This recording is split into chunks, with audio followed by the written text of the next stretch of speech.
imagine if you're hungry, but you've eaten something, you feel better. Well, Angelica will eat something, she still feel hangry. I'm an older mom, so Angelica is our rainbow child. And after losing that child, I wanted to be aware of, anything that could possibly happen. And at week 20, we knew it was Prader-Willi. We got the genetic counselor. And so we spent pretty much most of the pregnancy kind of in fear.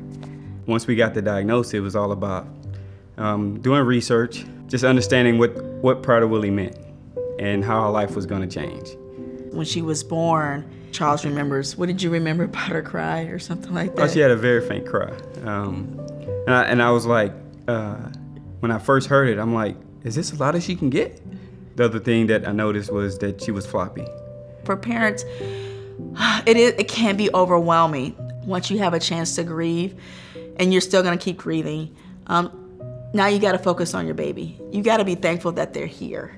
Kids with PWS, they can't lift their arms, they can't lift their head. So a lot of it was working on strengthening their core muscles, strengthening their limbs. Endo, speech, physical therapy, occupational therapy kind of help us prepare for what needed to happen with her playing with toys and kind of get her to kind of be comfortable with her fingers. And we had to make her suck on a pacifier, work with her. That was her PT and her speech, sucking on a pacifier so she could have that suck desire. She did early intervention, which is in-home, and then she had 2 years up to now of school. Early childhood special education. It's important for her to kind of see other environments, be around other children, because she got to see typical, quote unquote, typical children kind of model language, model playing, model kind of physical skills.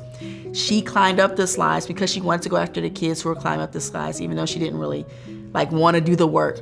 She wanted to chase after them. And her siblings, her little brother obviously encourages her as well to kind of let's go do some stuff. So yeah, that's pretty helpful. Now that she's been at school for a couple years, I've noticed that she's like, when am I gonna eat? When is my snack time? When is my lunch? When is this? When is that? She's thinking about it. The preoccupation of food. Even though they've eaten a whole plate of food, they can come right to you and say, I want something else to eat. And then if they get to the point where they're having behaviors associated with it, they can throw tantrums, they could fight you, and all that stuff. And I don't want to get to the point where I'm locking food up, and then my child start gaining a lot of weight, possibly, and then just acting out. And so with families, I think they didn't know what it quite meant until practical, what you mean she can't have birthday cake at the birthday? No, she can't. We don't mince words. No, she cannot have that. They do respect our wishes. And they understand this is for the betterment of Angelica. This is the way she lives. This isn't a diet. And I don't like to use the word diet, like her special diet. No, this is what she eats. This is her meal. This is her lifestyle. This is a healthy lifestyle for her. Just like we have healthy life choices and how we decide to eat, it's not a diet, it's our lifestyle. Yeah. To make sure that we're living our best life. And when people think of PWS, they think of hyperphagia as the only aspect of it, although there's many. There's anxiety, depression, narcolepsy. And when you think about hyperphagia, understand that's a spectrum as well. Just because a kid is not, stealing food, parents are not required to lock food up to keep them from it, doesn't mean your child doesn't have hyperphagia. We'll still take her to the mall, we'll still go out to eat, we'll still go to amusement parks, we'll still go visit family, we'll still travel. We will continue to do all those things. This is our chance to show our child the things that she can do. So when she gets to that age and she is independent, she knows, hey, I can still go do these things.